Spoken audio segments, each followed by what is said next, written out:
Hi friends, welcome back to our channel Bhavani vlogs. అందరూ ఎలా ఉన్నారండి? బాగున్నారా? నేను బాగున్నా, మీరు కూడా బాగుండాలని మనస్ఫూర్తిగా కోరుకుంటున్నా. ఈ వీడియో ఎవరైనా ఫస్ట్ టైం చూస్తున్నట్టయితే ప్లీజ్ మా ఛానల్ లైక్ చేయండి, షేర్ చేయండి, అలాగే సబ్స్క్రైబ్ చేయడం మాత్రం అస్సలు మర్చిపోవద్దు, ఓకేనా? కామెంట్ కూడా పెట్టండి. హాయ్ చెప్పు ఒకటి. హాయ్. ఇంకా ఇదైతే నైట్ టైం అనమాట, 9 అయితే అవుతుంది. ఇప్పుడైతే నేనైతే బియ్యం అయితే కడిగేసి పెట్టేసుకుందాం అనేసి ఇదైతే తీసిన అనమాట. ఇక మా పాప నా వెనుకనే వస్తూ ఉంది, తను కూడా తీసుకొని అయితే వచ్చిన. బియ్యం అయితే కడిగి రైస్ కుక్కర్లోనైతే పెట్టేసుకుంటా. ఇంకా వాళ్ళు వచ్చే టైం అవుతుంది కదా, అందుకనేసి పిల్లల్ని చూసుకుంటూ వంట అయితే స్టార్ట్ చేద్దామనేసి ఇప్పుడే కిచెన్లోకి అయితే వచ్చేసినాం. మేము వీళ్ళకి స్నానం చేయించి అన్నం కూడా తినిపించినాం అనమాట. అయిపోయింది. ఇంకా వంట అయితే ఇప్పుడు మేము స్టార్ట్ చేయాలి. మీరు వంట స్టార్ట్ చేసిరా, తిన్నారా లేదా అనేది కామెంట్ బాక్స్లో కామెంట్ చేయండి.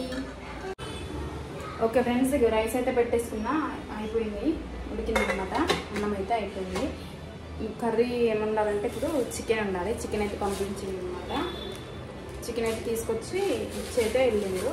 సంచి ఉంటుంది కింద, సంచి కట్టేస్తే ఇక అందులోనే వేసి వెళ్తారనమాట. ఏదైనా కూడా ఏదైనా చెప్తే చికెన్ అయితే తీసుకొచ్చింది అనమాట.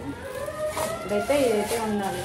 నెక్స్ట్ టైంకి వెళ్ళా వండేస్తా చికెన్ కర్రీ ఈరోజు, ఎందుకంటే వర్షం వస్తుంది కాబట్టి చికెన్ అనమాట.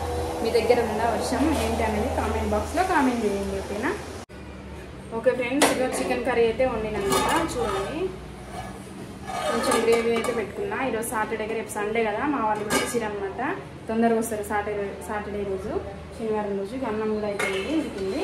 ఓకే ఫ్రెండ్స్, ఇంతే. ఈ వీడియో మీకు నచ్చుతుందని అనుకుంటున్నా. నచ్చితే ప్లీజ్ మా ఛానల్ లైక్ చేయండి, షేర్ చేయండి, అలాగే సబ్స్క్రైబ్ చేయండి, ఓకేనా?